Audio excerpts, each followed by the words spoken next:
Hi, this is the Mike Gormley show, and we are talking to Randy Bachman and from Bachman-Turner Overdrive, or BTO as it became known.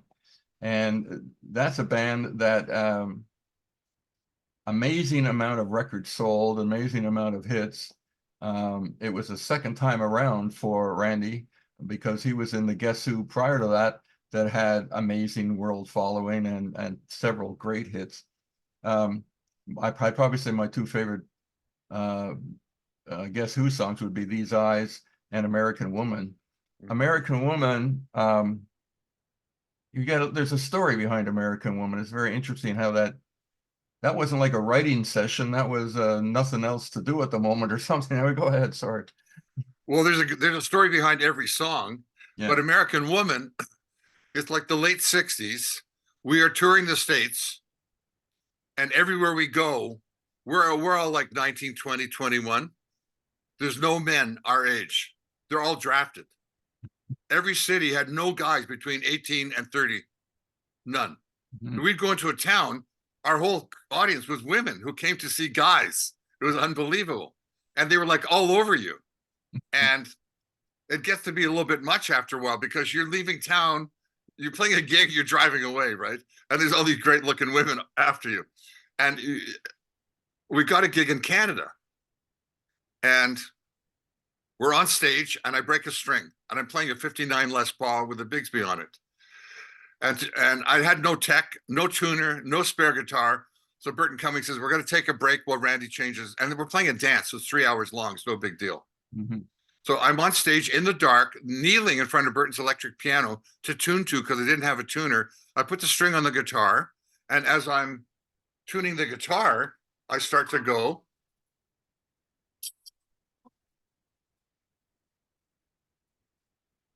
Can't hear it. Okay, Why that's can't a, we hear that? I don't know. That's the best I can do. Okay, cool. Anyway, go ahead. Sorry. So I play dun dun da da da da da da da da da da da, and the whole audience snaps when I'm playing this riff. And so I'm in the dark. I stand up and I'm playing. I look around. I call the drummer on. Gary Peterson comes on. Jim Kill comes on. Burton Cummings comes running on stage and go, "This is great. What is it?" And I said, "Sing something." "What do I sing?" I said, "Just sing anything." And he sang "American Woman, Stay Away From Me." He sang it 4 times. I soloed. He sang it again. Song was over.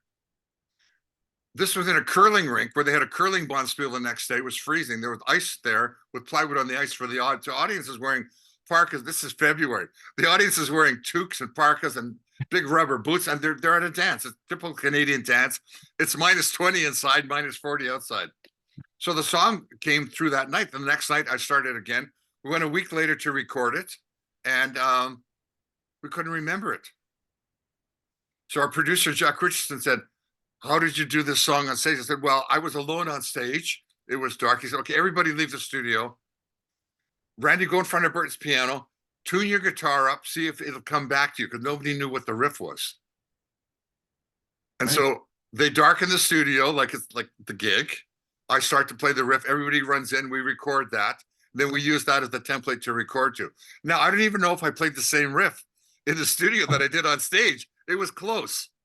But Yeah, out of that came that song, and that was a #1 album and single for the Guess Who in 1970. that's amazing. And there's a story that you guys played the White House and were asked not to play that tune, but that's not quite accurate, right? I left the band in May of '70. They got to play the White House in August, and uh, Burton said it was probably the biggest mistake of his life when they did not play American Woman. uh, They should have played it. After that, Rolling Stone snubbed the Guess Who. I mean, wow. the whole thing was, we don't want your war machines. We don't want your ghetto scene. It's guys from Canada. It wasn't the American Woman. It was the Statue of Liberty and that Uncle Sam Wants You poster, which they used a lot in promotion with Mercury Record. They had that Uncle Sam with the little white beard and the top hat that was stars and stripes and the Statue of Liberty. That's kind of what it was.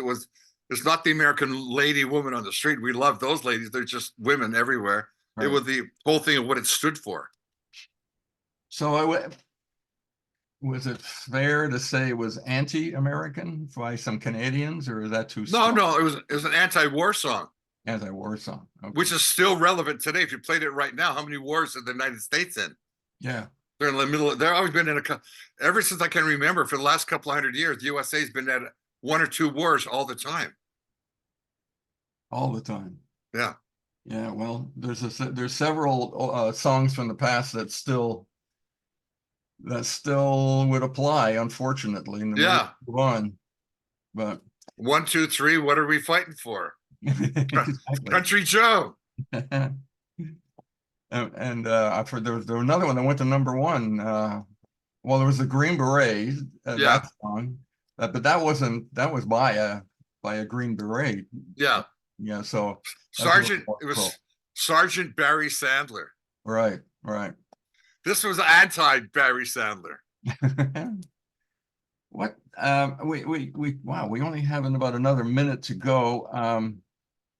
I wanted to talk a little bit about These Eyes, simply because it's an incredible song that is still very powerful, and it's one of the few songs that just an opening riff and you know what it is right away. And so we'll hit onto that tune anyway, because we'll come back from from the break and talk about a few things. So Okay. we'll talk later on. Thanks very much. And this is Mike Gormley Show. Come on back and listen to Randy Bachman's story. They're wonderful.